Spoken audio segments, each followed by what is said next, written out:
Magandang gabi po, mistulang isla ng Masura ang tumambad sa mga taga-Kamanaba. At yan ay matapos ang ilang araw na pag-uulan at pagbaha sa kanilang lugar. Sa Tulyahan River na nga, pwede kang maglakad sa ilog sa dami ng basurang inanod. Hindi naman ito pinalampas ng mga ilan para pagkakitaan. At mula sa Malabon, nakatutok live si Micaela Papa. Nika. Mike, Vicky, sa paghupa nga ng baha sa karamihan ng lugar dito sa Kamanaba area, nako, panibagong problema naman ang tumambad.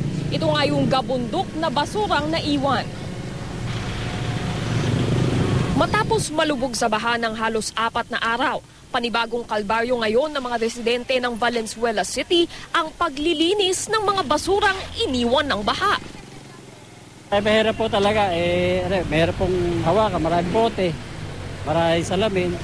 Nasusugatan yung mga tao. Ay, mahirap talaga dahil lang basura na babasa, bumibigat. Kaya mahirap ikarga sa truck. Nagkalat ang mga plastic at putik sa kahabaan ng Tulyahan Bridge. Pero mas malaking problema pala ang naghihintay sa ilalim ng tulay. Bumaba na ang level ng tubig dito sa Tulyahan River, pero ang naiwan naman, kita nyo, ay isang isla ng basura. Sa kapal nga ng tambak, ayan, pwede na siyang tungtungan ng tao. At kita nga natin dito yung mga muebles at kasangkapan na inanod mula sa buhay ng ibang pamilya na ngayon ay ikinabubuhay na ng mga residente dito sa may ilog. Pero sa ilan, biyaya ang tambak ng basura. Si Roel Barcelona, di iniinda ang nakasusulasok na amoy o nakausling mga pako. 300 pesos daw kasi ang makukuha niya sa kada isang pedicab na mahahakot na kahoy mula sa tambak. Nagtiisa na ho namin yan para lang mabuhay. Pag wala, hindi ka mabubuhay dito sa ganitong lugar. Pati raw basura ng Quezon City dito na inagos. Naging catch basin kami ng basura ng Quezon City. Pagkatapos yung sarili namin basura, kasi ilan araw hindi nagtapon yung mga residente, nagsama-sama na. Yun, hingi kami ng tulong sa DPWH, MMDA at DNR para malinis yun.